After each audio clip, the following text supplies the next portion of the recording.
자, 지난 주간에는 사복음서를 위주로 봤어요. 사복음서 다른 거는 다 잊어먹더라도 우리가 꼭 기억해야 될 것은 마태복음은 저자 마태가 세리잖아요. 이 마태가 누구에 대해서 마태복음을 쓰고 싶었느냐? 유대인들에게 쓰고 싶었던 거야.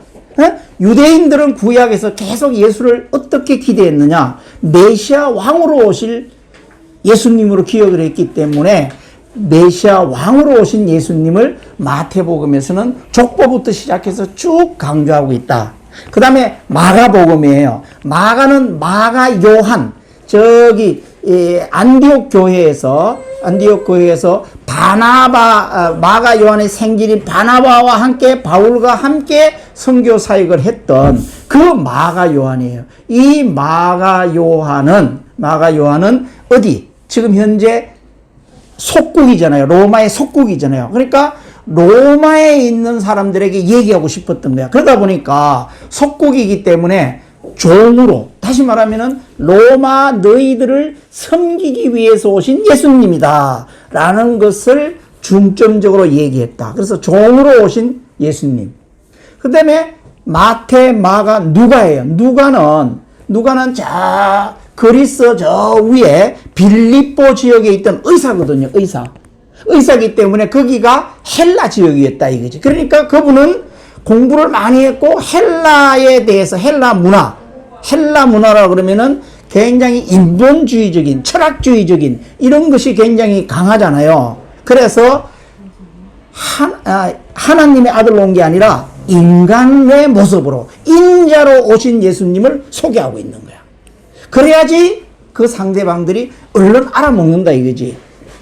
그 다음에 요한은 예수님의 가장 마지막까지 산 100세까지 산 그 요한이기 때문에 앞에 마태, 마가, 누가가 쓴 그 복음서를 다 읽어봤을 거다는 얘기지. 그래서 어떤 부분이 부족한가? 예수님의 모습을 앞으로 보나 뒤로 보나 중심으로 보나 어떻게 하면 완성시킬 건가 라고 생각을 했는데 보니까 하나님의 아들로 오신 신성으로 오신 부분이 미약하더라 이거지. 그래서 그 부분을 굉장히 보강해서 썼고, 그 다음에 마태, 마가, 누가는 공간복음이라고 그래가지고 주로 갈릴리 사역, 이 땅에 오셔가지고 갈릴리에서 했던 사역을 중심으로 썼다면은 요한은 예루살렘에서 죽으러 오신 일주일간의 사역, 그 사역에 대해서 중점적으로 기록을 했기 때문에 요한복음이 쓰여짐으로 말미암아 예수님의 완전한 모습이 다 완성되었다. 이렇게 생각하시면 돼요. 그래서 이제 그 마태, 마가, 누가, 요한 중에서 예수님의 생애를 일대기로 펼쳐보는 거예요. 일대기. 그래서 오늘 하는 것이 우리가 예수님의 생애를 일목요연하게 보는, 다시 말하면은 우리가 오늘날로 말하면은 서적에 가서 자기가 존경하는 인물, 예를 들어서 마틴 루터다. 그러면 칼빈이다. 요한 웨슬레다. 이 사람을 알려면은 어떤 전기를 읽어봐야 되잖아요. 근데 성경에는 그렇게 정리하는 게 없다 이거지. 그래서 이번 기회에 그 정리를 한번 해보고 싶은 거예요. 그래서 예수님이 태어나서부터 시작해서 이 땅에서 오신 사역을 쭉 좌표를 따라서 쭉 일대기를 보고 그 다음에 마지막 일주일간 어떤 사역을 하셨는가 하는 것을 보고 성천하시기까지. 이 성천한다는 뜻은 마태복음 28장 19, 20절이 마지막 부분이고 사도행전 1장 8절이 마지막 부분이에요. 예수님의 유언이에요. 거기까지가 예수님의 일대기거든요. 그거를 한번 정리해 보겠다. 이런 얘기입니다. 그래서 여러분들이 그렇게 예수님을 믿는다 하면서도 예수님의 일대기가 실제로 어떻게 이루어졌는 건가 하는 것을 이번 기회에 한번 요약해 보시길 바랍니다. 저도 이 과정을 만들면서 이 부분을 지금 하고 싶었던 거예요. 일대기를 한번 정리해서 여러분들에게 소개해 주고 싶었던 거예요.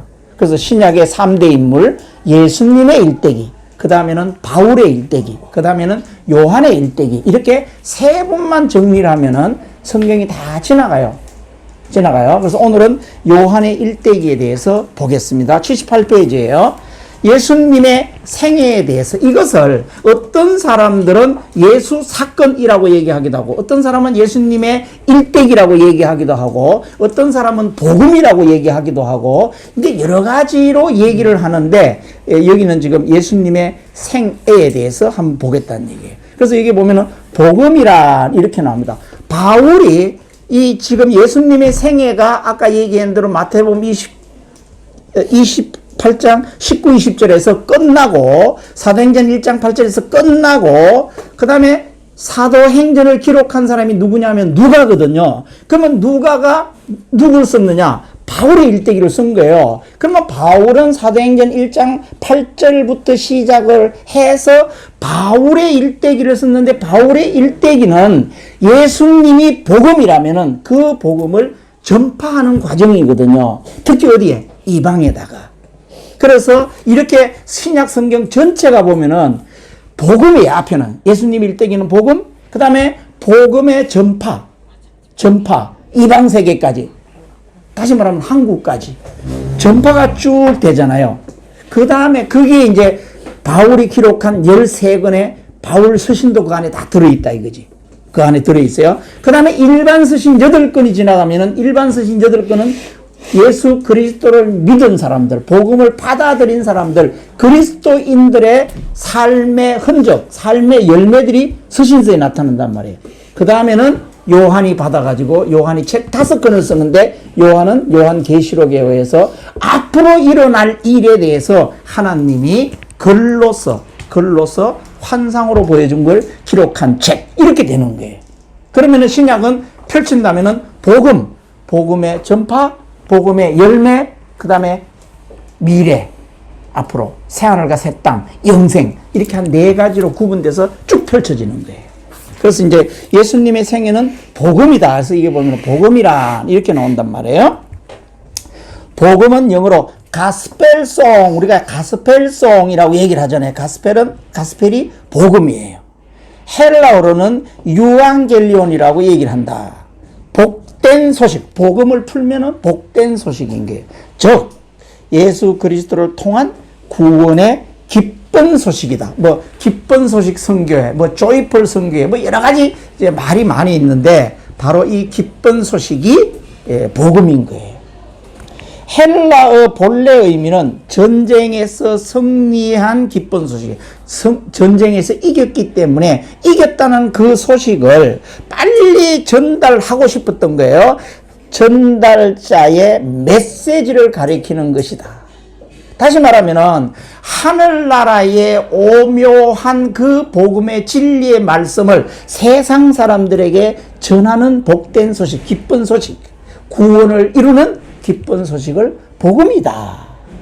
그래서 예수 이꼴 복음 이렇게 해석을 해도 무난합니다. 그래서 바울이 전하고 싶었던 것은 예수님을 전하고 싶었던 거예요. 예수님을. 그래서 유대인들은 예수님을 인정하지 않기 때문에, 메시아로 오신 예수님을 인정하지 않기 때문에 바울을 계속해서 죽이려고 했던 것이죠. 구약의 이스라엘 백성들은 선지자들을 통하여 약속하신 언약의 사자인 메시아가 오심으로써 모든 압제와 고통에서 자기 백성을 구하여, 자, 우리가 구약을 쭉 봤어요. 무려 한 18주간에 걸쳐서 봤어요. 그러면 구약이 머릿속에 우리가 그림이 쫙 그려져요. 그려진 그 상태의 유대인들, 이스라엘 사람들은 여기 보면은 모든 압제와 고통 속에 있는 백성들이에요. 이 백성들은 뭘 하고 싶었느냐? 해방되고 싶었다 이거지. 그 압제와 고통에서. 그 해방시켜 줄 사람이 누구냐? 메시아인 거야. 메시아. 이 사람을 오기를 기대하고 있는 거거든요. 이것이 온 사람이 예수님이었다 이런 얘기죠. 통하여 약속하신 언약의 사자인 메시아가 오심으로써 모든 압제와 고통에서 자기 백성을 구하여 이스라엘 나라를 회복하실 것을 약속을 믿었기 때문에 메시아 즉 예수 그리스도가 오시는 것이 복음이며 큰 기쁨의 좋은 소식이다. 그러니까 예수님 이꼴 복된 소식, 기쁜 소식이라고 얘기하는 게 무리가 아니죠. 그러므로 예수 그리스도의 탄생이 복음이며 그가 자기 백성을 위하여 일하시는 것, 죄와 사망의 고통에서 구원하시는 것, 각종 질병에서 치료하시는 것, 자기 백성을 모든 고통에서 해방시키는 것, 이게 복음이라는 거예요. 예수님이 이 땅에 오셔서 3대 사역하신 것이 지금 이거잖아요. 다. 이 일이잖아요. 이것이 복음이었다. 이런 얘기예요.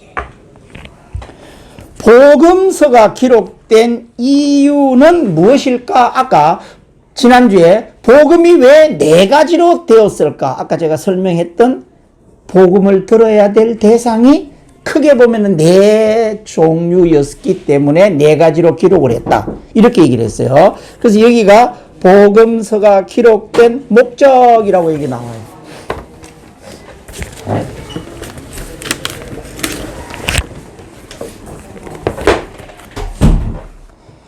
역사를 알린다. 사도들에게 맡겨진 전성, 예수님의 말씀과 행위를 신실하고 근위 있는 기록으로 남겨서 알리고 싶었기 때문에 기록으로 남겨져 있다.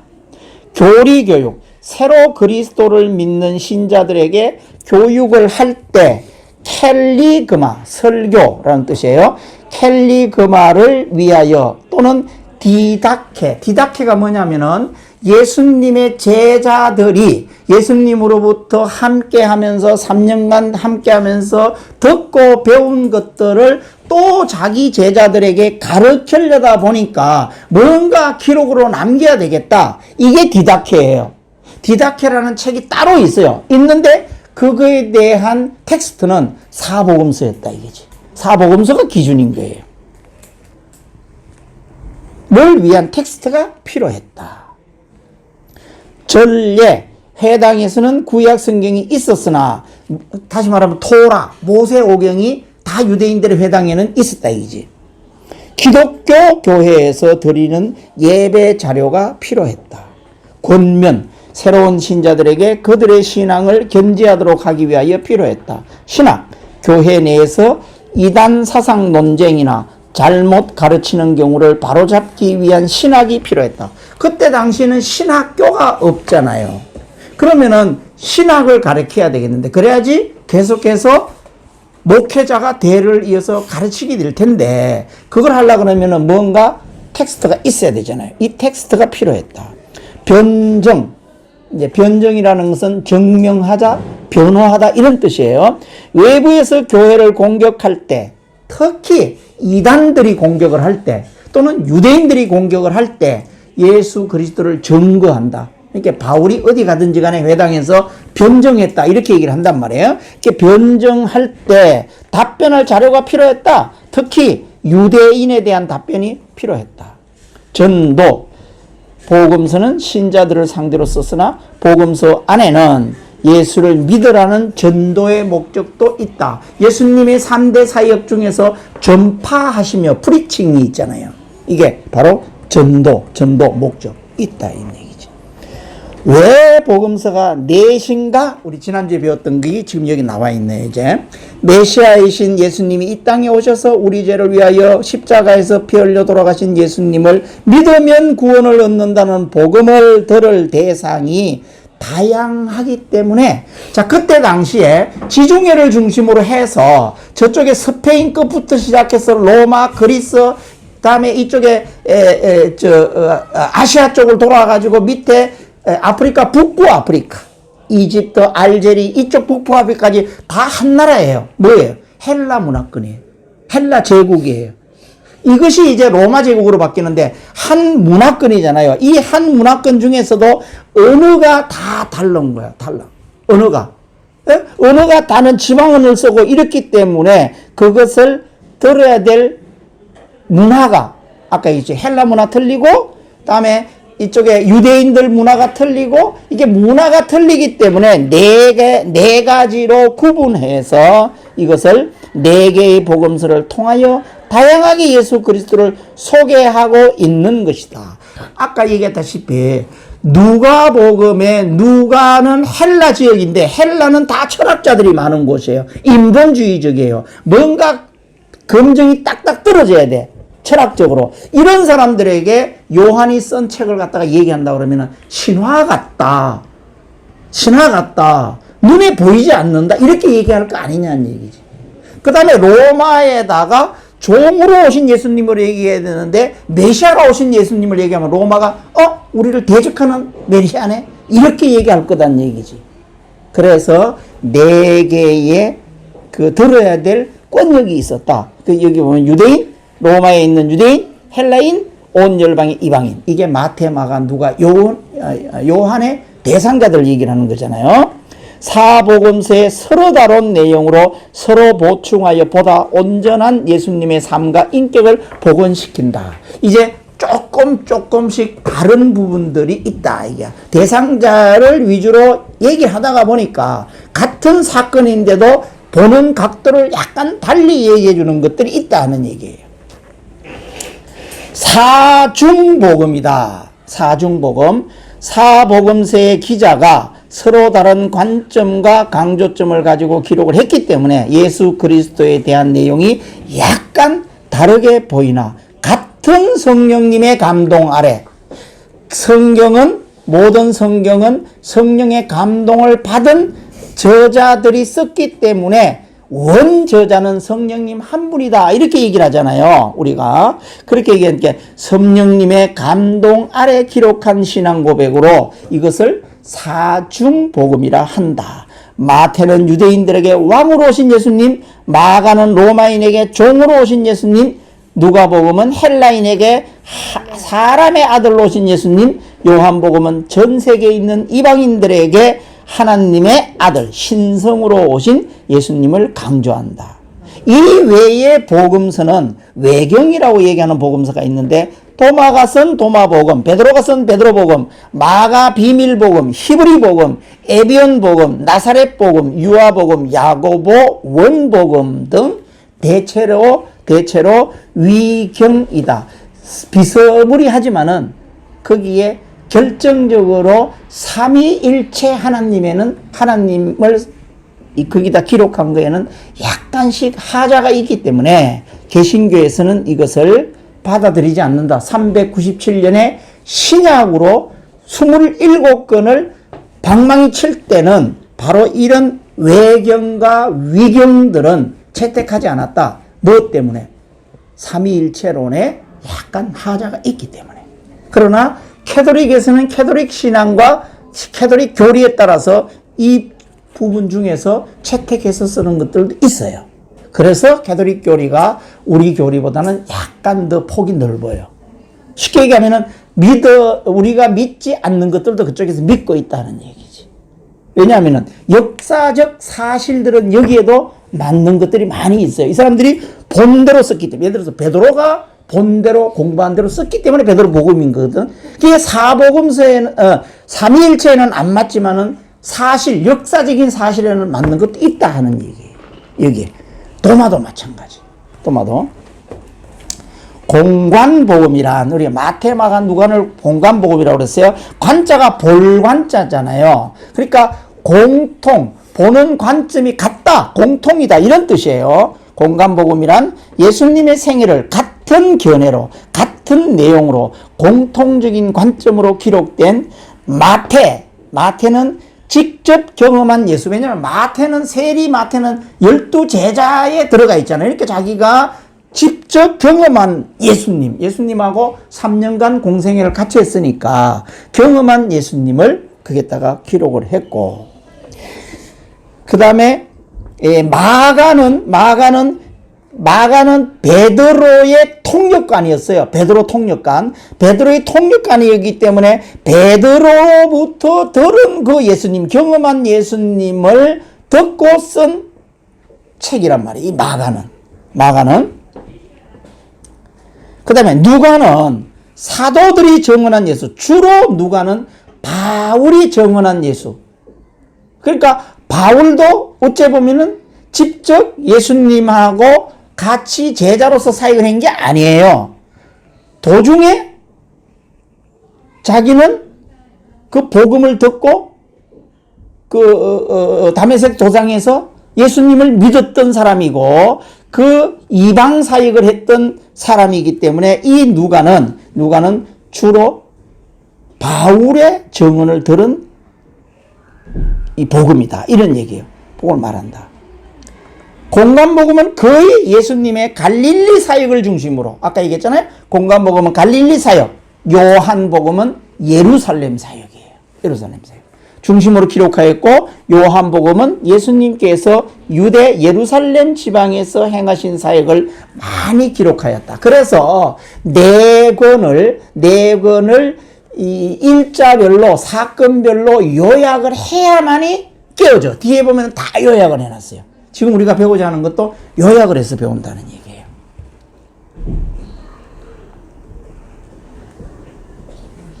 공간복음은 그 예수님의 갈릴리 사역이고, 요한복음은 예루살렘 사역이다. 구전에는 요한이 요한복음을 에베소에서 기록하였는데, 기록할 당시 85년에서 90년을 중심으로 해서 85년에서 90년에 요한복음을 썼고, 요한 1, 2, 3, 4를 90년, 91년 요때 썼어요. 그 다음에 95, 96년 정도에 요한 계시록을 썼거든요. 5권을. 그래서 요한복음을 기록할 당시에는 모든 사도들이 죽고 요한만 홀로 남았어요.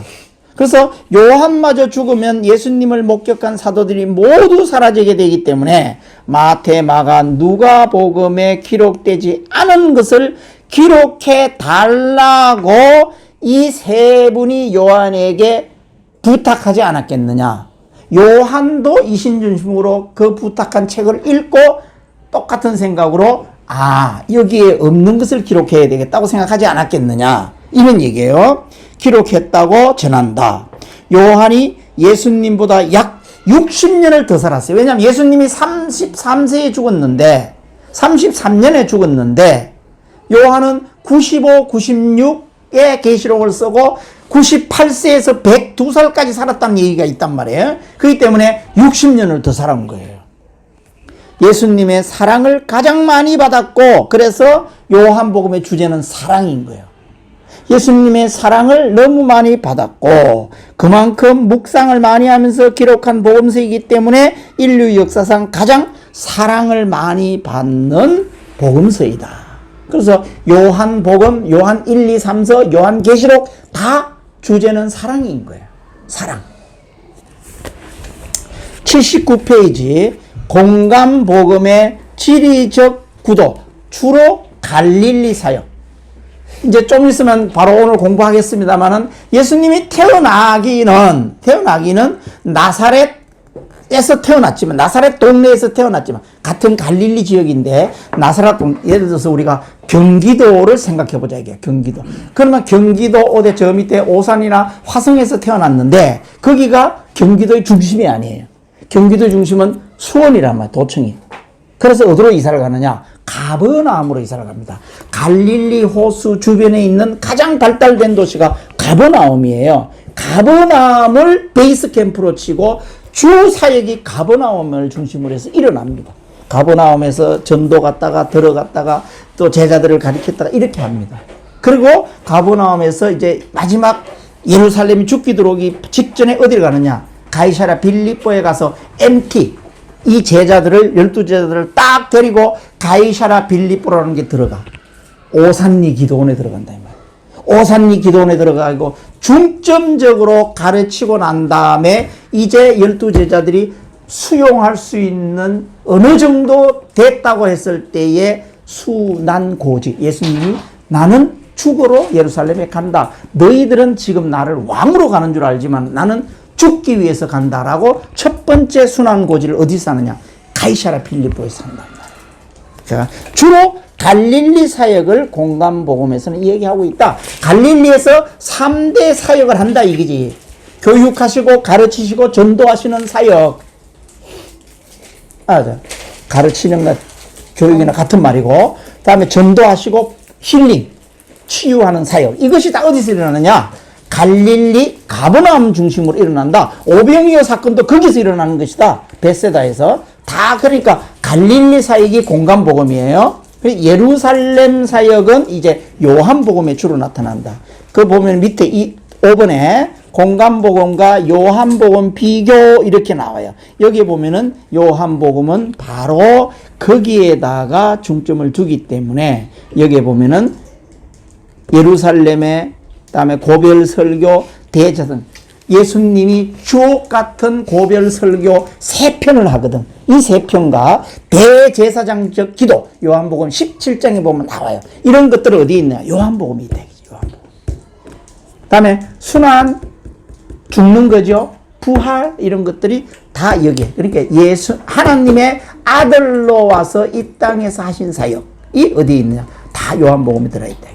요거를 두 개를 합쳐야만이 예수님의 생애가 완성되는 거예요. 완성되는 거예요. 6번 사복음서 개요. 사복음서의 공통점 예수님은 하나님의 아들이시다. 예수님은 많은 기적과 교훈을 남기셨다. 예수님은 십자가에서 사형당하시고 무덤에 장사되었다. 예수님은 장사된 지 사흘 만에 부활하셨다. 예수님이 십자가를 지신 이유는 인간을 죄에서 구원하기 위함이다. 한 문장으로 정리하면 하나님의 아들 예수 그리스도가 이 땅에서 많은 기적과 교훈을 베푸시다가 십자가에 달려 죽으시고 이제 십자가에 피 흘려란 말이 들어가면 좋겠죠. 피 흘려 죽으시고 사흘 만에 부활하셨는데 이는 인간을 죄에서 구원하기 위함이다. 이것이 제일 처음에 얘기했던 복음 이꼴 예수예요. 예수님이 이 땅에 오셔서 어떤 사역을 하셨는가를 풀면은 이렇게 된다.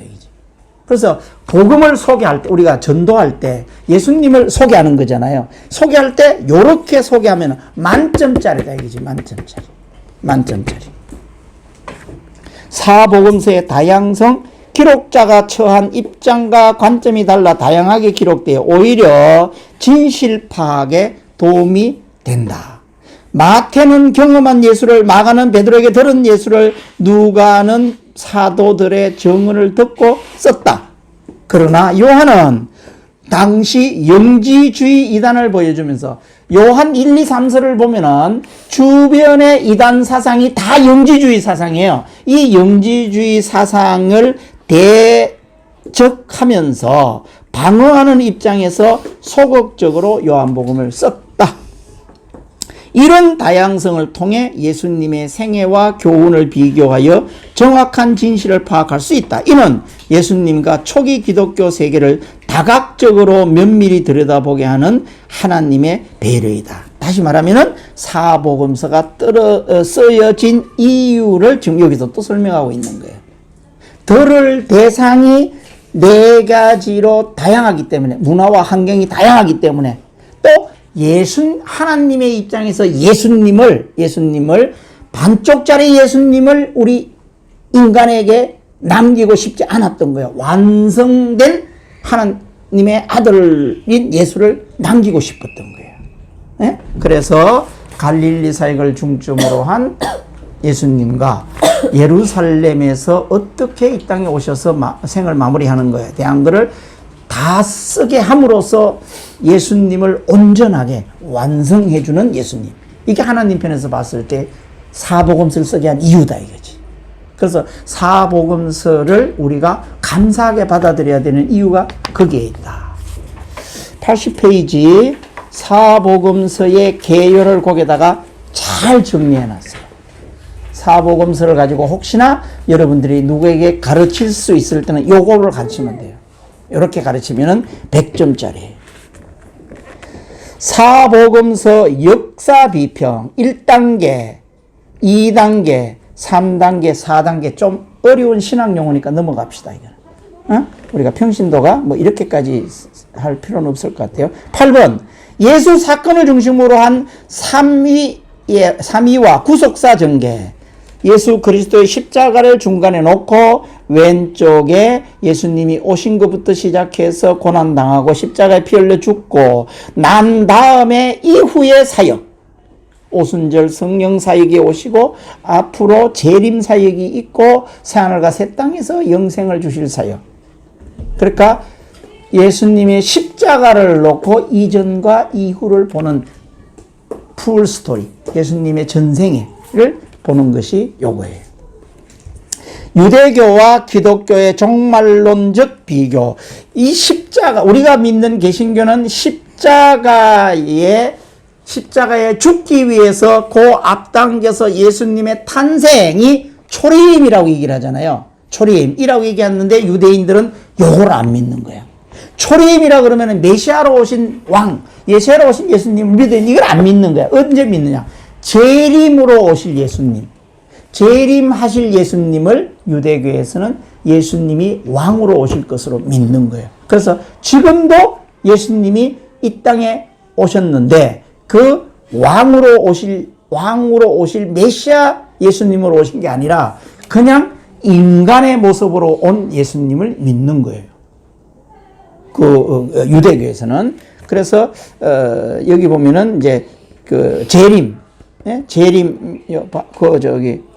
기독교는 밑에 보면은 재림, 우리가 지금 믿고 있는 걸 쫙 믿고 있잖아요. 그런데 유대교는 재림 위에 올라가면은 역사의 분기점, 주의 날, 그러니까 구약에서 얘기하는, 우리가 지금까지 계속 구약을 보면서 주의 날, 심판의 날, 재림의 날, 이것은 믿는 자에게는 구원받는 날이요 믿지 않는 자에게는 심판의 날이다 라고 얘기한 요 날, 요것을 유대인들은 믿는다, 유대교는 믿고 있다, 이런 얘기예요.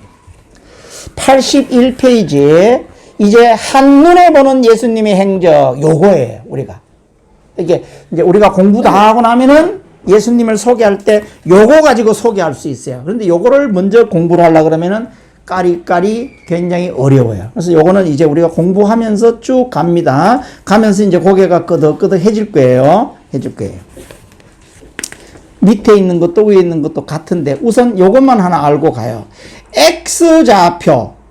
X좌표라고 그러면은 왼쪽에서 오른쪽으로 가는 좌표예요. 위에 보면은 30세라고 써놨고 위에 가면은 빨간 걸로 6월절 1, 6월절 2, 6월절 3, 6월절 4 이렇게 돼 있어요.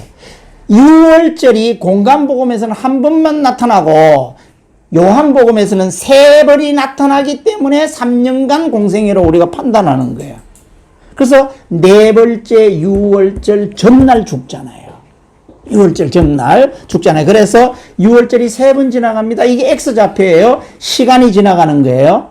다음에 Y좌표는 파란색으로 한 게 갈릴리 사역이에요. 그러니까 Y좌표는 공간 이동이에요.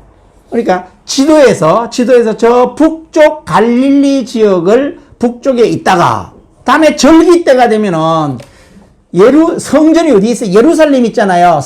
절기 때 거기 가서 제사 행위를 해야 되잖아요. 그러니까 절기 때는 잠깐 예루살렘 성전을 방문을 합니다. 그때는 공간 이동을 해야 되니까 어디로 와야 돼요? 예루살렘으로 와야 되잖아요. 그러려면 어디를 거쳐야 돼? 사마리아를 거쳐야 되잖아. 오늘도 최 목사님이 계속해서 사마리아 여인을 제일 처음에 얘기하고 있잖아요. 이 사마리아 우물가 여인, 이 여인을 만나는 게 또는 가나 혼인잔치를 하는 게 어디에서 다 이루어지느냐? 사마리아, 거기서 이루어진단 말이에요. 그래서 Y좌표에서는 파란 거는 갈릴리, 밑에 노란 것은 예루살렘이에요. 요걸 왔다 갔다 하는 걸로 공간 이동을 하면서 오른쪽으로 시간이 흘러가는 거예요.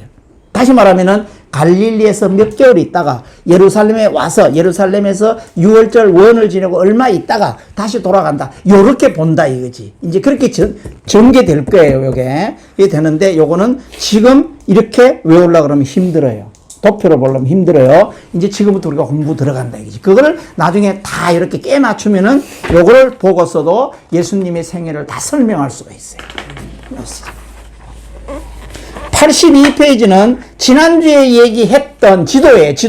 지도에서 중요한 도시, 중요한 포인트에서 중요한 사건이 발생되기 때문에 여기 보면은 중요한 사건을 여기다가 잘 기록해 놨어요. 근데 요것도 지금까지 사복음서를 일대기로 많이 공부한 사람은 고개가 끄덕끄덕해질 텐데 지금 오늘부터 우리가 새로 정리하는 거를 하고 나면은 고개가 끄덕끄덕해질 거예요.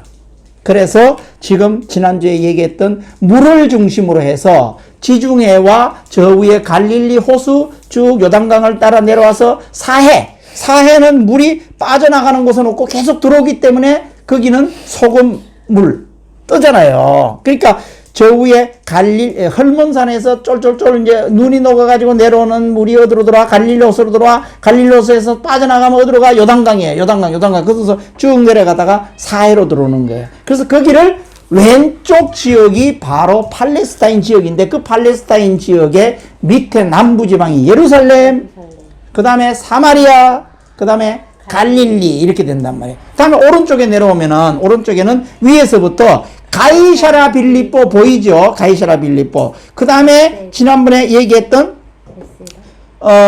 베세다는 저 오병이어 있었던 데고 그 저기 데가볼리. 그 다음에 밑으로 내려오면은 지난번에 얘기했던 베레안 여기 뭐 여리고 베다니 여기인데 여기를 우리 지난번에 얘기했던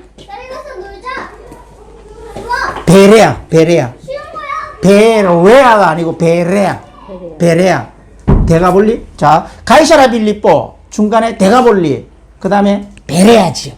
이 베레아 지역이 너무너무 중요한 곳이에요. 우리가 구약에서 엘리야가 불말을 타고 성천했던 곳도 거기에요. 거기. 다음에 세례 요한이 일찍이 와가지고 제자를 거기에서 길러냈던 곳도 거기에요. 그 다음에 요단강가에서 세례를 받은 곳도 거기에요. 그 다음에 오늘 최 목사님이 얘기하실 때 예수님의 마지막 사역에서 누구를 살려내요? 죽은 나사로를 살려내잖아요. 거기가 여기예요. 여기. 그러니까 굉장히 중요한 곳이에요. 거기가 베레아지. 자, 83페이지. 예수님의 이적만 이렇게 정리를 해놨어요. 여기 보면 정리. 육체적 질병을 치유해서 이적을 보여준 사건. 여기 보면 다 정리해놨어요. 넘어가요. 84페이지. 정신질환 치유 및 축사 사역. 축사가 뭐냐면은 오늘날도 치유 사역을 하시는 분들은 보면은 귀신을 쫓아내는 사역. 이것을 축귀 사역, 축사 사역이라고 그러잖아요. 그러니까 예수님도 이 땅에 와가지고 그 사역을 했다 이거. 그래서 이 전인 치유 사역 하시는 분들은 예수님이 이 땅에 와서 하셨기 때문에 자기도 능력받아만 할 수 있다라고 해서 하는 거예요. 이게 이적을 베풀었던 것. 그 다음에 자연 현상에 대한 이적 나와요. 그 다음에 사망한 사람을 살려내는데 야이로의 딸을 살려내고 나인성 가부의 외아들을 살려내고 죽은 나사로를 살려내요. 이런 사건들이 있었다 이거지. 또 밑으로 또 내려가 봐요. 정신질환 치유 및 축사 사역이 또 나와요. 자연 현상에 대한 이적 사망, 똑같은 건데. 어째서 이걸 두 번을 넣어놨을까? 그러니까요. 이거 하나는 없애버려야 되겠네. 이거 왜 똑같은 게 들어가 있지? 하나는 없애버립시다. 85페이지. 사복음서에 기록된 예수님의 비유. 지금은 이적이었고요. 비유. 자, 왜 예수님이 비유로 말씀하실까? 신약이 나는 구약보다 훨씬 어려워. 여러분도 모르겠는데 왜 어려우냐? 예수님의 비유와 예수님 하신 말씀의 뜻이 한 가지로 얘기하는 게 아니야. 항상 보면은 뜯어봐야 되고 동에서 봐야 되고 서에서 봐야 되고 이걸 계속해서 봐야지. 제자들은 그걸 단편적으로 받아서 듣는데 예수님이 하는 목적은 틀리는 거야. 이게 어려운 거야. 너무너무 어려운 거야 나는. 그래서 신약이 훨씬 어려워. 이게 뭐냐면 비유 때문에 그렇거든요. 예수님이 왜 비유를 쓰실까? 비유를 해석하는 방법. 비유를 예수님의 사역이라는 맥락 속에서 해석을 해야 된다. 그러니까 예수님과 우리 인간은 근본적으로 차이가 있잖아요. 왜냐면 신성과 인성을 다 가지고 있기 때문에 어찌 보면 하나님이라고 생각을 해야 되거든. 하나님이 얘기하는 그 뜻과 인간이 알아듣는 뜻은 엄청나게 차이가 나기 때문에 예수님이 비유로 말할 때는 항상 예수님 입장에서 예수님의 능력으로 우리가 해석하고 파악을 해야 된다. 그 다음에 비유를 하나님 나라에 관한 예수님의 설교와 연결. 예수님이 이 땅에 온 이유, 목적이 뭐냐? 하나님의 나라를 이루기 위해서 온 거기 때문에 예수님은 항상 얘기하시는 게 비유로 이렇게 얘기하면은 듣는 사람들이 잘 알아듣도록 하기 위해서 비유로 얘기하는 것이거든. 그게 뭐냐면 하나님의 나라를 설명하기 위해서. 하나님의 나라를 위해서 오신 목적을 설명하기 위해서. 구약과 유대교 안에서 자리한 비유의 문화 배경과 문학 배경을 인식하도록 해서 구약의 아브라함이 2166년에 불러냈으니까 유대인들은 결국은 2000년의 역사거든. 2000년의 역사에 지금까지 보고 들은 것과 예수님은 완전히 다른 언약, 다른 분이 오셨잖아요. 이 오신 것을 유대인들은 해석을 잘 못하기 때문에 이게 바로 유대교 안에 자리 잡은 문화적 배경, 이것을 비유로 설명해 주고 있다는 얘기죠. 비유의 가장 중요한 강조점을 찾아야 된다. 비유에서는 거기서 핵심 포인트가 뭐냐 하는 것을 우리가 찾아야 된다. 다음에 알레고리라는 게 은유, 우화, 풍자, 이 요소는 신중히 다루어야 된다. 우리의 잣대로 우리가 알고 있는 대로 해석하면 백발백중, 껍데기만 본다든지 어느 한 편만 보게 된다. 그러니까 코끼리 뒷다리 만지는 거와 똑같은 식이다 이거지. 그러니까 이제 예수님이 이렇게 은유나 우화로 얘기할 때는 그 속에 깊은 뜻이 들어있다. 이걸 이렇게 해석하면 돼요. 목사님들이 설교를 동일한 본문을 가지고 많은 목사님들이 설교를 하잖아요. 우리 목사님만 하더라도 그 설교를 우리 최 집사나 내나 박 집사나 우리는 벌써 몇십 년을 들었잖아. 그러면 설교를 똑같은 설교를 10번씩 한 부분도 있어요. 그래도 계속해서 그 시대에 맞춰서 다른 설교가 나오는 이유는 뭐냐면은 바로 은유나 우화나 이걸로 했기 때문에 그렇다는 얘기지. 시대에 따라서, 듣는 대상에 따라서. 이게 비유가 등장하는 복음서 안에서 그 비유가 행하는 내러티브 기능을 밝혀낼 것. 내러티브 기능이라는 것은 설교로 또는 이 역사적인 어떤 히스토리로 이런 것을 우리가 설명해 주는 것을 내러티브라고 얘기를 해요.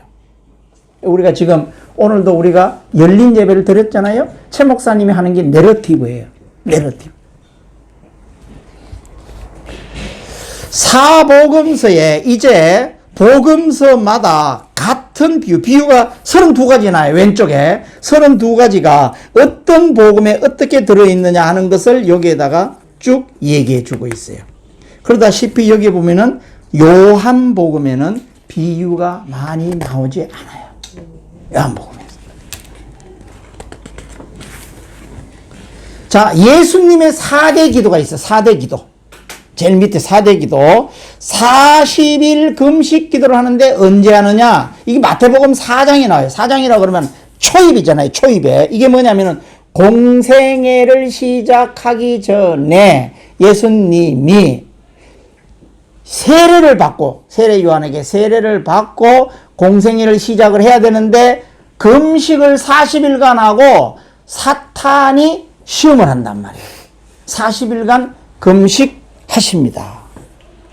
다음에 12제자를 선택할 때 밤을 새운 기도를 하십니다. 쉽게 얘기하면 12제자를 선택한다는 것은 굉장히 중요하거든요. 왜냐하면 예수님의 이 땅에 오신 사역을 이 12제자들에게 3년간 가르쳐가지고 이 12제자들이 앞으로 그 사역을 쭉 하도록 하기 위해서 하는 거기 때문에 12제자를 선택하는 것은 너무너무 중요한 일이었다. 그때 밤새워서 기도했다. 거기 보면 누가복음에 나오는 거예요. 다음에 세 번째 아까 얘기했던 요한복음 17장에 가면은 대제사장적 기도. 예수님이 이 땅에서 죽는 것은 대제사장 역할. 대제사장이라는 게 뭐예요? 우리의 온 죄를 탕감받기 위해서 대제사장이 1년에 한 번 지성소에 들어가서 기도하는 게 대제사장이잖아요.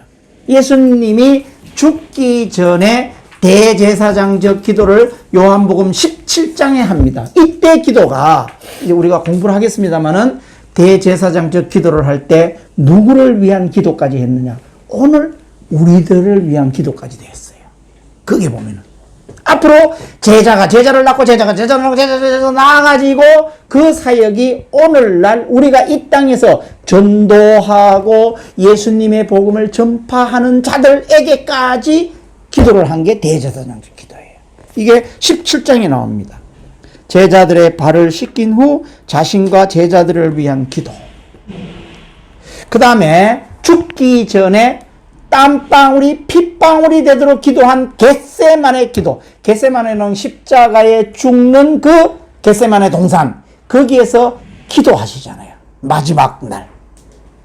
십자가 사역을 앞두고 겟세마네에서 깊은 기도를 하시는, 이게 예수님의 4대 기도예요. 4대 기도.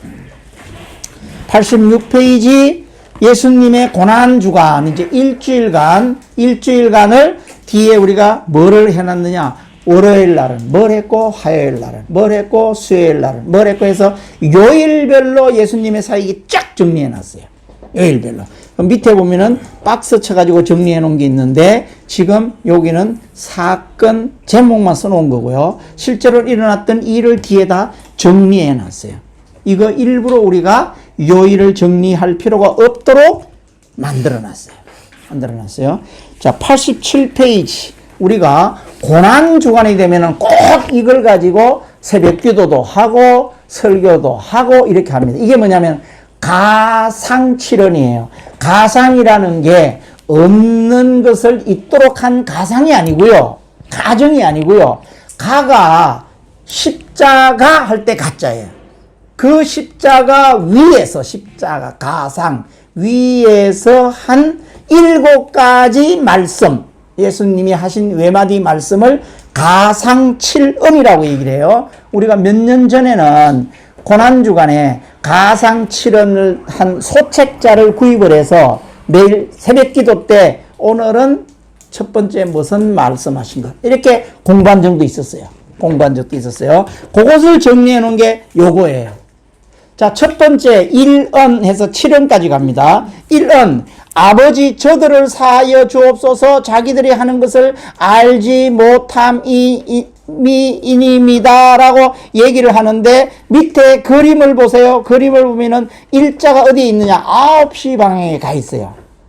9시 방향에 가 있는데, 이 가상칠언도 우리가 사복음서가 없다면은 십자가에서 7마디 말을 한 것이 아닙니다라고 우리가 부정할 수가 있어요.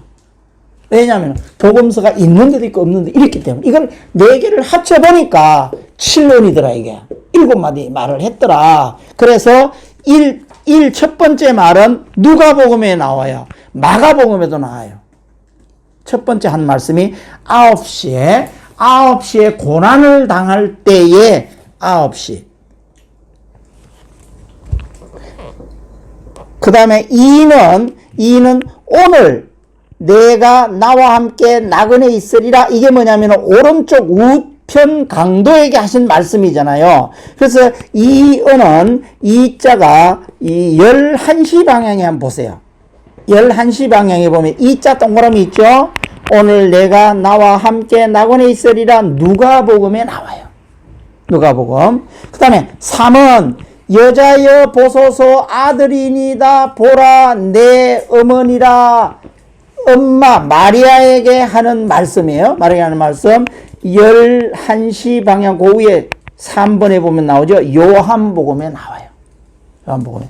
4은 엘리 나마 사박다니, 나의 하나님 어찌하여 나를 버리셨나이까. 예수님이 십자가에서 고통을 당하실 때에 하나님께 하는 마지막 얘기예요. 어찌해서 나를 버리느냐. 이건 무슨 뜻이냐면은 삼위일체에서 성부 하나님과 성자 하나님이 분리되는 고통을 얘기하는 거야. 아, 이제 하나님 아버지와 아들 하나님이 분리되는구나, 이렇게 생각할 정도로 고통이 왔기 때문에 이런 얘기를 하는 거예요. 스가랴서 6장 13절에서 천상회의를 할 때 하나님과 예수님 사이에 약속을 했어요. 평화조약을 맺었어요.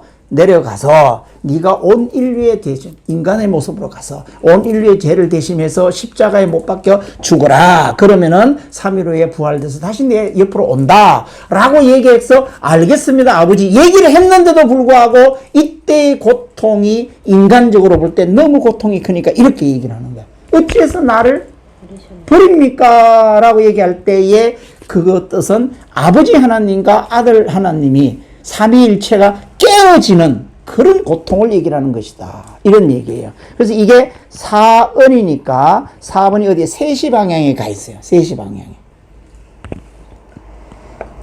그 다음에 내가 목마르다. 이제 창으로 찌르고 물이 빠지고 하니까 내가 목마르다. 이건 요한복음이 있어요. 그거 보면 5번. 6번. 다 이루었다. It's finished. 라는 이 it's 다 이루었다라고 얘기하는 게 뭐냐면은 이 말 안에 예수님의 생애와 예수님이 이 땅에 오신 목적과 모든 것이 다 들어있는 얘기예요.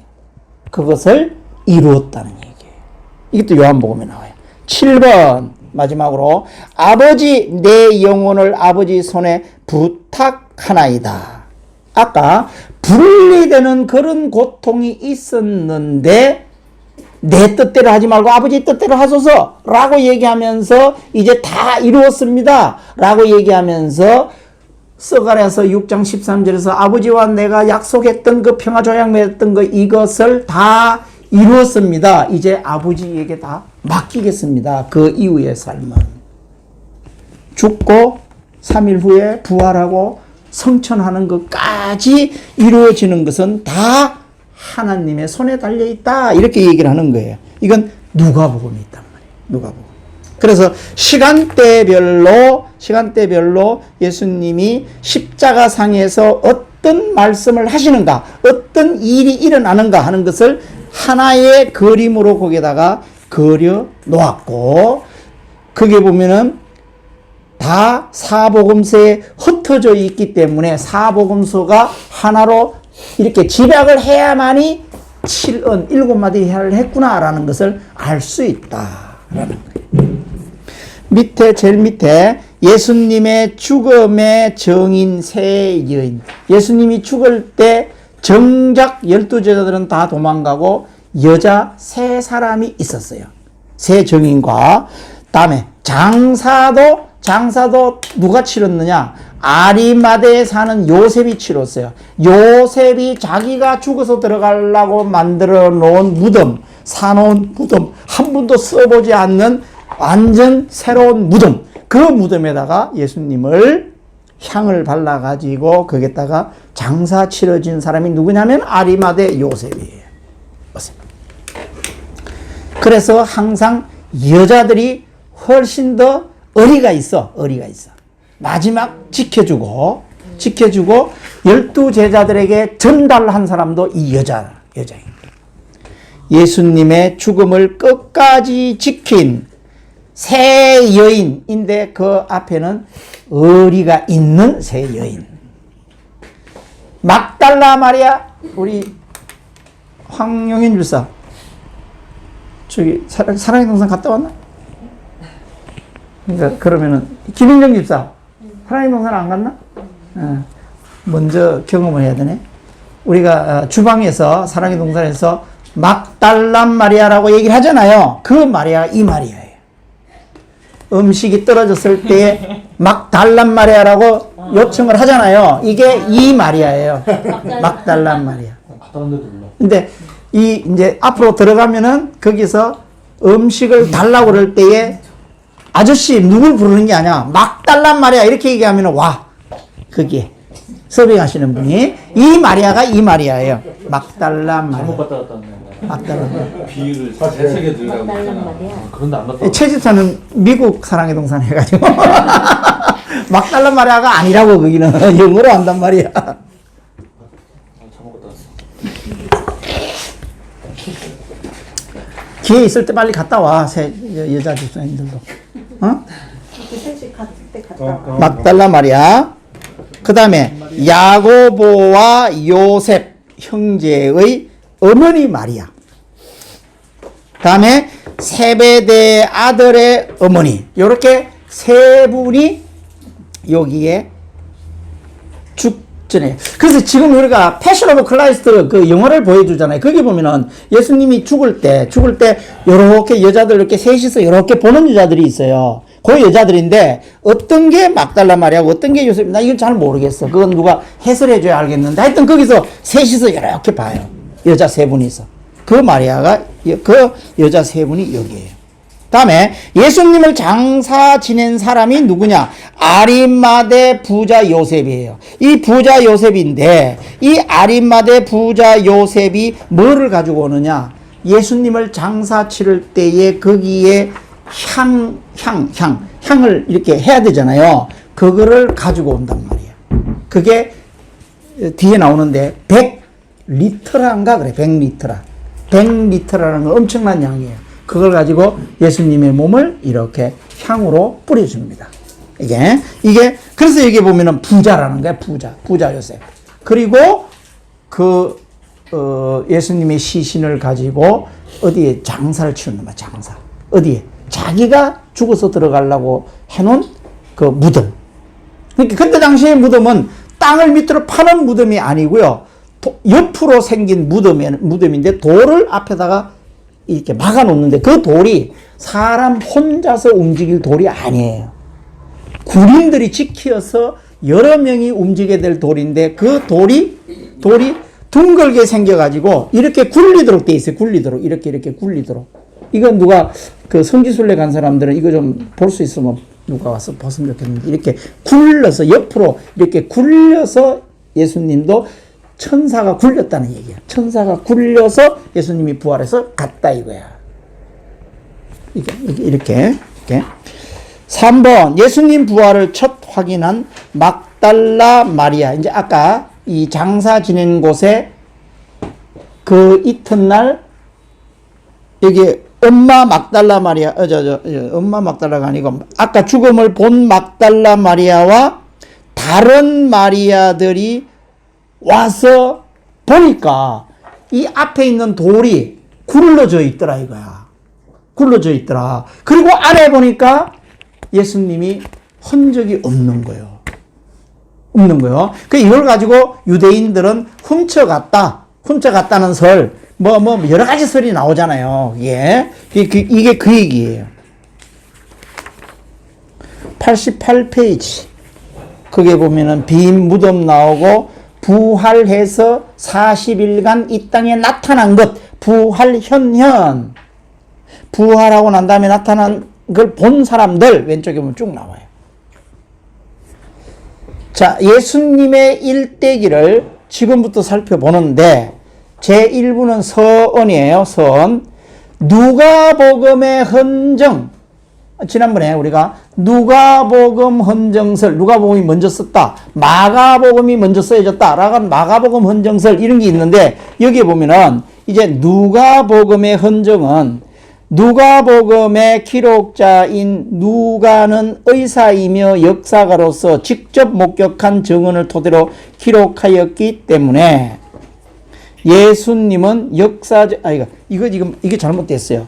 직접 목격한 증언을 사도가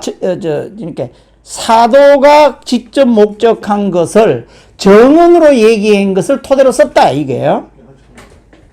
예수님은 역사적 실존했던 인물이고 이 기록물을 당시 실존 인물인 데오빌로 각하여. 자, 누가 마태, 마가, 누가 의사, 누가가 책 두 권을 쓴 거예요. 누가복음과 사도행전을 썼단 말이에요. 이 두 권을 쓸 때 보면은 데오빌로 각하여 이렇게 나와요. 근데 그 데오빌로 각하는 실존해 있던 어떤 인물이라기보다는 상징적인 인물이야. 인물.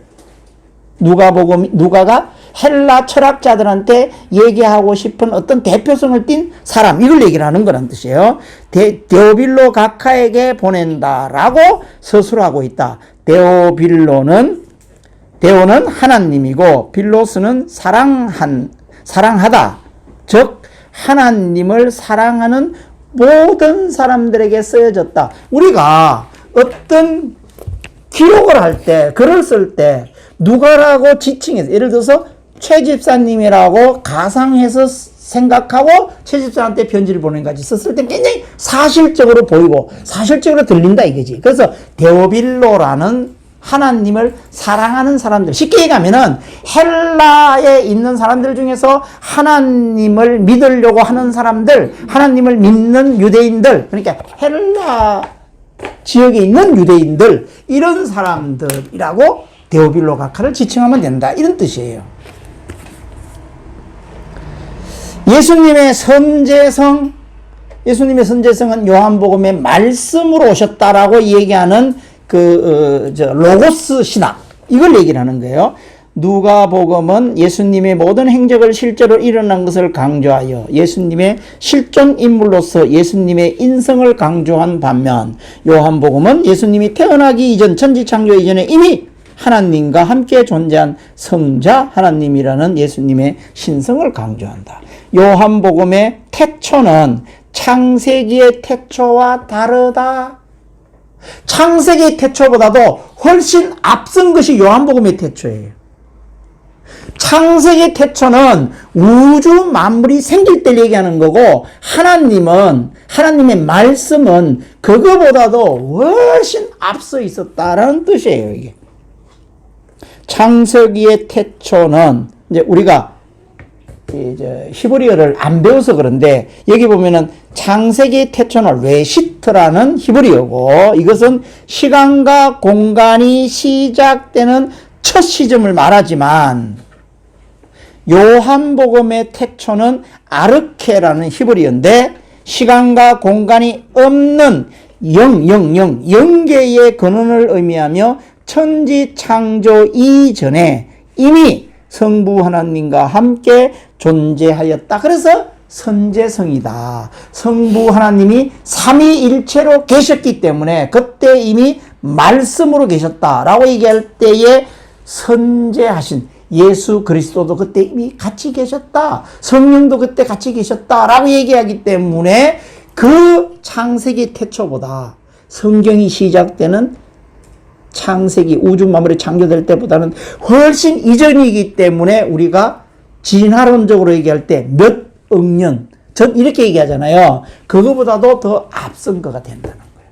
그래서 성경에 얘기하는 태초, 지구과학적으로 우주 만물이 생길 때에 그때보다도 더 앞섰으니까 훨씬 앞선 것이다. 그때 말씀이 있었다 이게야. 예수님도 있었다 이게야. 요한복음에서는 예수님이 바로 말씀, 로고스이라는 것이다. 로고스는 하나님의 마음이라는 뜻을 가지고 있으며, 예수님은 바로 하나님이 성육신, 인카네이션 하신 것이라는 것이다. 예수님의 인간 족보는 마태복음 족보는 아버지 요셉의 족보이고, 누가복음 족보는 엄마 마리아의 족보다. 나단, 다윗의 아들 나단으로부터 온 것이다. 그 다음에 이 마태복음 족보는 솔로몬으로부터 온 것이다. 우리 지난주에 배웠어요. 성경에서 족보는 마지막 끝에 나오는 사람을 부각시키기 위해서. 성경의 창세기에서 우리가 아담의 족보 얘기했고 노아의 족보 얘기했는데, 족보를 얘기할 때는 제일 마지막에 오는 사람을 불러내기 위해서 족보를, 히스토리를 얘기하는 거야. 그러니까 마태복음 족보나 누가복음, 마가복음 족보는 다 마지막에 누가? 예수님이 나오기 위해서 쭉 마태복음에는 14대, 14대, 42대를 쭉 얘기하고 있는 것이다. 이런 뜻이에요. 그렇기 때문에 구약은 오실 메시아를 기다리는 책이다. 족보, 아담으로부터 족보 42대를 쭉 하는 건 다 구약이잖아요. 구약. 그러다가 제일 마지막에 누가? 예수님이잖아요. 그럼 예수님이 메시아로서 신약을 불러내기, 신약 예수 그리스도 오시기 위해서. 족보의 이름은 아브라함과 다윗의 자손 예수 그리스도의 세계라. 89페이지. 마태복음의 족보는 유대인을 의식한 족보로, 왜냐하면 마태복음 자체가 유대인들에게 왕으로 오신 메시아, 왕으로 오신 예수님을 소개하는 거잖아요. 그래서 아브라함으로부터 내려오는 족보로 기록하여 첫 14대는, 마태복음 족보를 봐요. 첫 번째 14대는 뭐냐면은 족장들이에요. 족장들. 아브라함부터 시작해서 족장들이고, 두 번째 14대는 왕들이야, 왕사. 통일왕국부터 시작해서 분열왕국의 남유다로 흘러가는 왕, 북이스라엘 왕은 없어요. 다 잘라버렸다고 그랬잖아요. 남유다로 이루어져 오는 왕들이 14대에 걸쳐서 나와요. 그 다음에 세 번째는 평민 지도자들이에요. 그러니까 거기 족보에 보면은 이제 카테고리를 세 개로 나누어 보세요. 나누어 봐서 왕들, 이 족장들, 왕들, 평민 지도자들 이렇게 돼 있다 이거예요. 누가복음 족보는 이방인이 좋아하는 아담과 창조주 하나님까지 올라가는 족보로 마리아 계열 족보다 나단, 솔로몬의 동생 나단이 있어요. 나단. 이 나단 계열이에요. 나단 계열. 마리아 계열 족보이다.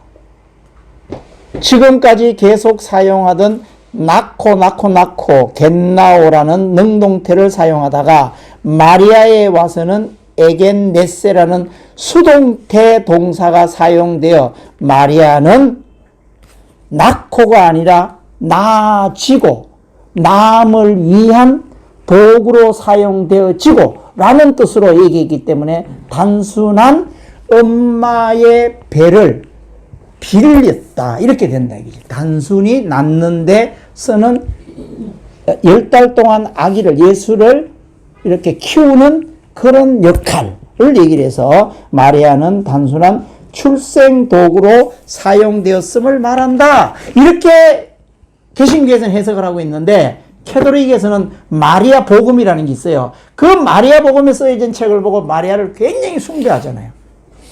마리아, 성모 마리아. 엄청나게 숭배하잖아요. 이 차이가 있는 거죠.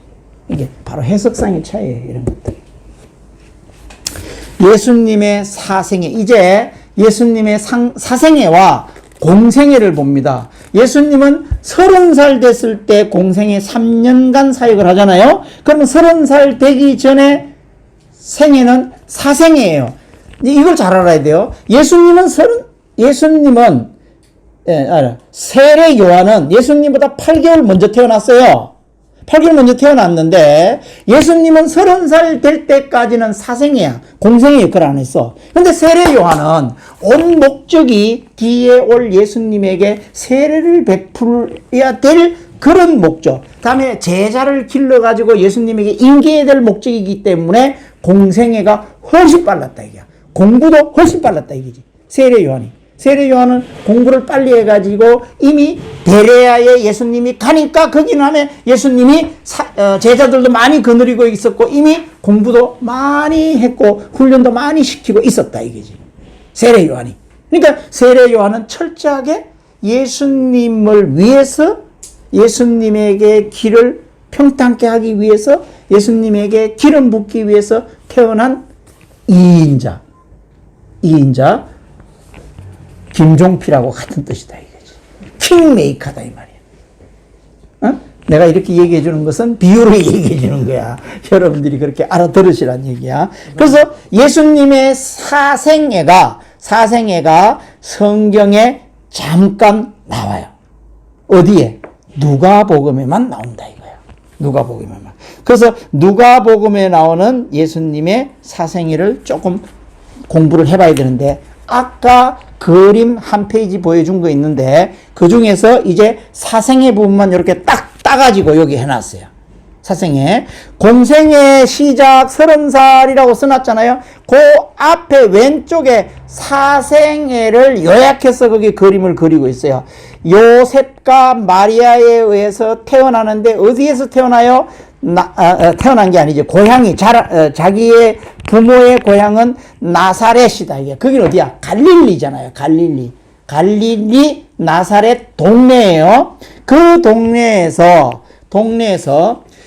예수님이 출생할 당시에는 수도가 예루살렘이야.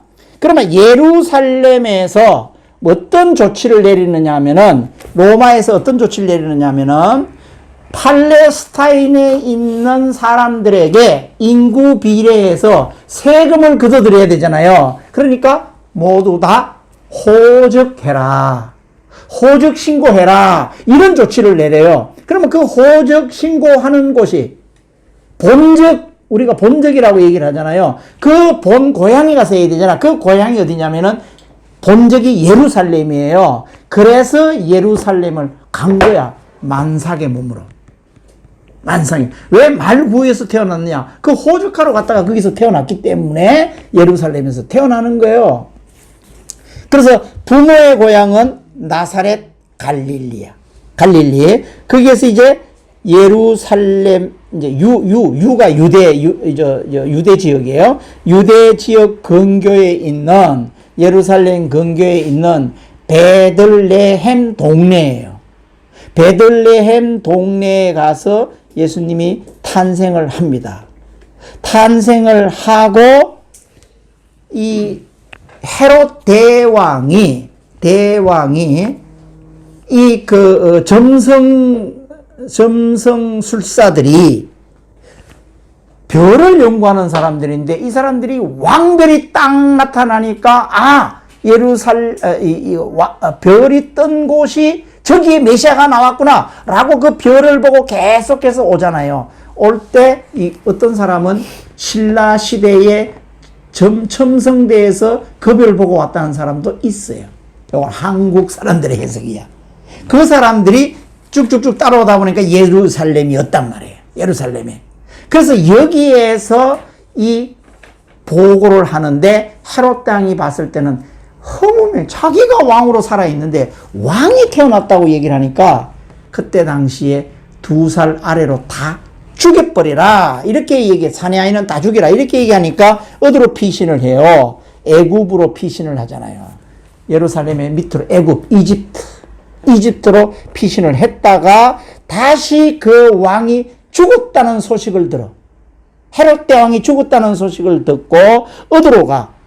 자, 자기 엄마, 부모의 고향인 나사렛으로 귀향을 한다. 갈릴리로 귀향을 하고 이제 뭐를 맞느냐? 유월절이 되었어요. 유월절이 됐을, 이제 이게 여기 유월절은 유월절 1, 2, 3 공생의 유월절이 아니에요. 사생의. 자, 예수님이 30살 될 때까지 유월절이 한 30분 지나가겠죠. 지나가는데 요때가 언제냐? 12살 되었을 때단 말이에요. 요게 성경에 기록되어 있단 말이에요. 12살 되었는데 유월절이 되었어. 그래서 부모님과 함께 예루살렘 성전에 간 사건. 이것이 여기 보면은 12살 소년기 유월절을 맞는 거야. 사생애 때 유월절을 맞았어요. 이때 성전에 가가지고 거기에 성전이라는 것은 유대인의 성전이기 때문에 유대인의 회당이잖아요. 거기에 누가 있다고 그래서 항상 유대인 토라를 연구하는 랍비, 학파가 있다고 그랬잖아. 거기에 있는 학파, 3대 학파에 있는 랍비하고 맞짱을 뜬 거야. 그렇다 그러면 예수님이 12살 되기 이전에 이미 공부를 했을까 안 했을까? 했다는 뜻이에요. 예수님도 토라를 공부했다는 뜻이야. 그래서 거기에서 맞짱을 뜹니다. 맞짱을 떠. 그 사건이 이제 우리가 사생에서 보게 돼요. 그렇게 유월절을 보내고 맞짱을 뜨는데 예수님의 부모가 뒤에 12살 아들이 따라오는 줄 알고 고향으로 뜨벅뜨벅 사마리아 쪽으로 걸어가는데 뒤를 돌아보니까 아들이 없어. 아들은 맞짱 뜨고 있었다 이 말이지. 그 사건. 그래서 나사렛으로 간다. 나사렛 자기 고향으로 갔어요. 이게 12살 때 사건이에요. 이게 사생애. 자, 밑에 봐요. 세례 요한의 탄생. 세례 요한이 먼저 태어나요. 구약에서는 메시아가 오기 전에 엘리야가 먼저 온다고 하였다. 말라기 4장 5절 6절에서 구약의 문을 닫기 전에 엘리야를 보낼 것이다. 이게 그 엘리야가 세례 요한이었으니까 예언을 했다. 가브리엘 천사는 예수님이 잉태되기 6개월 전에 스가랴에게 나타나서 세례 요한이 태어날 것을 알려주고 6개월 후에 마리아에게 성령으로 잉태하게 된다. 당시 유대인 풍습에는 여자 나이 12살에 약혼을 하고 13세에 정혼을 한다. 유대인들은 13세가 되면은 이제 성인식을 해요. 성인식. 이제 우리가 이제 기독 학부모 교실에서 우리가 가르치는 건데 12살 때 되면은 성인식을 할 때 12살 생일날 우리 여기 있는 사람들이 가족이잖아요. 그러면 가족이 엄청난 생일 선물을 줘. 13살 됐을 때. 우리로 말하면 100만 원씩 이렇게 줘. 주는데 대개가 보면 그게 한 10만 불에서 13만 불 된대요. 우리나라 돈으로 1억 정도 돼요. 1억 정도 되는 돈을 얘가 저축을 해놨다가 대학교를 마치고 난 다음에 그 돈을 가지고 재테크 하는 방법. 요새 이제 사모펀드 문제가 많이 되고 있잖아요. 사모펀드에 투자라든 주식에 투자라든 실물에 투자라든 부동산에 투자라든 얘가 경제관념을 가질 수 있도록 자기 스스로 판단해서 투자. 그래서 유대인들이 경제관념이 굉장히 높다는 거예요. 이게 여기가 지금 12, 그러니까 예수님이 아까 12살이라고 했을 때 굉장히 어린 나이로 생각했는데 그게 아니에요. 이미 다 컸다는 뜻이야. 그러니까 13세에 정혼을 하게 하는데 절대로 임신을 하면 안 된다. 임신을 하면 간음죄로 처벌을 받게 된다. 13세의 마리아에게 수태고지는 축복을 알린다기보다는 사형선고와 같았다. 큰일 났다 이거지 이게. 이렇게 남녀 관계도 하지 않았는데 성령으로 잉태가 되었으니까 마리아는 주의 계집종이오니 주의 뜻대로 이루어지이다라고 순종하고 마리아가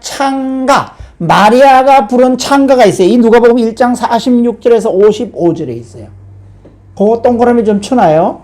우리가 그건 무심코 읽을 수가 있는데 누가복음 1장 46, 55절에 보면은 수태하고 난 다음에 마리아가 찬가를 부르는 게 나와요. 마리아 찬가에서 보는 기독교 에센스 세 가지가 있다. 교만 타파. 그의 팔로 힘을 보이사 마음의 생각이 교만한 자를 흩으셨고 라는 게 나와요. 51절에.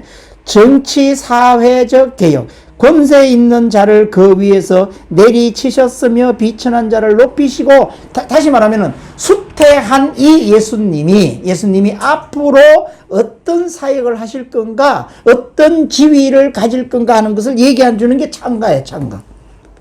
경제적 개혁. 줄이는 자를 좋은 것으로 배불리셨으며 부자는 빈손으로 보내셨다. 예수님이 태어나서 하실 사역에 대해서 쭉 얘기해 주고 있다 이런 얘기예요. 서가랴의 노래. 아까 서가랴에게 나타나가지고 천사가 세례 요한이 태어날 걸 얘기를 했다고 그러잖아요. 서가랴의 노래가 있고요. 다음에 예수님의 탄생. 요한은 하나님이 성육신하여 예수님으로 이 땅에 오신 것을 우리 가운데 장막을 치시고 거하신다고 한다. 장막을 친다는 것은 시내산에서 계약을 맺은 이스라엘 백성들에게 율법을 주시고 그들과 함께 하시기 위해 성막을 허락하시고 우리가 계시록 20장에서 성막 설계도를 받는다고 그랬어요. 그리고 성막을 지어가지고 헌당하고 성막에 하나님이 내가 성막에 있겠다. 너희들은 올라오지 말아라. 라고 얘기하는 것이 이 출애굽기의 끝부분이에요. 끝부분. 그걸 얘기하는 거예요. 성막을 허락하시고 법궤에 임재하셨던 것과 같이 하나님의 임재를 말하는 것이고 이것이 에덴의 모습이고 임마누엘 하나님이시다. 에스겔 10장에서 떠난 하나님의 임재가 건물 성전으로 돌아오지 않고 새 이스라엘인 백성에게로 돌아오신다는 뜻이다. 하나님 나라의 속성은 우리와 함께 하셔서 눈물을 닦아주시고 영원한 안식으로 이끌어주시는 것이다. 바로 이것을 위해 인간의 육체를 입고 오셔서 우리 가운데 장막을 치시는 것이다. 임마누엘 하나님, 천사가 예수님 잉태를 고지할 때 예수님의 이름을 임마누엘 하나님이다. 뜻은 하나님이 우리와 함께 하신다는 고지할 때 구약의 아하스 왕에게 이사야가 들려주었던 임마누엘의 약속이 이루어지는 것이다. 구약의 백성들이 간구하던 하나님이 함께 하시는 것이 예수님 탄생으로 이루어지는 순간이라는 것이다. 마태복음에서는 임마누엘이 이루어질 때 일어날 것을 알려주시고 있다. 이 임마누엘은 마태복음 28장 20절에서 예수님이 지상에서 마지막에서도 약속하고 있다. 예수님의 유언 구절이잖아요. 이 임마누엘은 성천 후에도 성령을 보내주셔서 함께 하시고 구원을 이루시고 종국적으로 재림하셔서 우리와 영원히 함께 하실 것이다. 지금 설명했다시피 우리가 구약을 공부하지 않았다면 신약에서 이런 구절이 이해가 안 되는 거예요. 이해가 안 되는 거예요. 그래서 구약을 공부해야 될 이유가 여기에 있는 거예요. 구약을 다 이루는 것이, 성취하는 것이 신약이기 때문에 그런 거예요. 예수 탄생의 정인들 목자에게 알린다. 예수의 명명과 정결의식. 예루살렘 성전에서 제물로 바쳐질 양을 치는 목자들에게 단 한 번에 들어질 제물인 보라 세상 죄를 지고 가는 하나님의 어린 양이로다. 이렇게 얘기를 하잖아요. 태어났음을 알려주신다. 시므온과 안나에게도 알려준다. 모세의 법대로 할례를 행하고 정결례식을 행하기 위해 베들레헴에서 예루살렘 성전에 올라가서 시므온과 안나를 만난다. 시므온은 기도 중에 그리스도를 보기 전에는 죽지 않는다 이렇게 얘기를 하고 있고 하나님의 음성을 들었고, 안나는 예수를 구속자로 오셨다고 말하는 정인이시다. 우리가 아이들 이름을 안나로 짓는 사람들 많이 있어요. 한나로 짓는 사람도 있고, 한나는 사무엘의 엄마고, 안나는 여기 안나를 얘기를 하는 거예요. 안나에게도 예수님이 태어날 것을 얘기하고 있다는 얘기지. 90페이지 동방박사. 동방박사가 나오네요. 동방박사의 수는 정확히 알 수 없으나 드릴 예물이 3가지라서 3명으로, 우리가 대표적으로 성경을 잘못 아이들에게 가르쳐 주고 있는 부분이 이 부분이에요. 동방박사 3사람이라고 얘기를 하는데 성경에서 얘기하는 것은 3사람이 아니에요. 더 많을 확률이 높아요. 예물을 3가지를 준비했기 때문에 각자 한 사람이 한 가지씩 들고 3사람이라고 생각하는데 실제는 동방박사 숫자가 더 많았다는 거예요. 아마도 4사람 이상이 올 것이다 라고 얘기를 해요. 그 이름이 여기 나와요. 그러니까 4번째 박사 이름도 여기 나와요. 유대인의 왕이라고 친송하여 시편 72편 10절과 이사야 60장 6절의 예언이 이루어졌다. 애굽으로 피신과, 아까 이제 애굽으로 피신하잖아요. 예수님을 죽이라고 얘기를 하기 때문에 호적하러 베들레헴에 갔다가 거기서 출산을 하고 헤롯 왕이 2살 이하의 어린아기를 모두 죽이라는 명령을 피해서 애굽으로 내려갔다가 헤롯 왕이 죽었다는 소식을 듣고, 헤롯 왕이 죽었기 때문에 헤롯 왕이 죽은 연대는 기록으로 남아있어요. 역사 기록으로. 그래서 예수님이 태어난 연대를 BC 4년으로 얘기하는 사람들이 있다는 얘기예요. BC 4년 나사렛으로 돌아갔다. 예수의 어린 시절, 그러니까 헤롯 왕이 죽고 분봉왕이 태어난다. 우리 지난번에 400년사 배울 때 아들 셋이 분봉왕 얘기했잖아요. 예수님의 어린 시절 이제 12살 때예요. 12살 때 성전. 자, 이 성전이란 대헤롯이 28년째 짓고 있는 성전. 내가 이렇게 설명을 했어요. 1차 성전은 솔로몬 성전. 이건 언제 타죠? 586 때 예레미야 시대 때에 바벨론에 잡혀갈 때 다 바리바리 해가지고 갖고 불탔어요.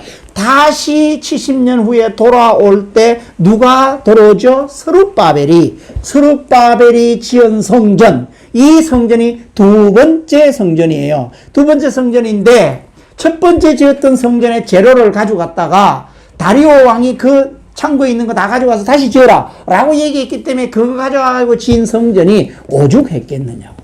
재료가. 그래서 초라하게 짝이 없었어. 그러니까 헤롯 대왕이 유대인들에게 점수를 따기 위해서 자기가 거기에 왕이라는 왕의 행세를 하기 위해서 리모델링을 해주겠다라고 얘기해서 리모델링을 28년째 짓고 있다는 거야. 리모델링을 해주고 있다는 거야. 그 성전이다 이거지. 그 성전. 거기를 방문을 합니다.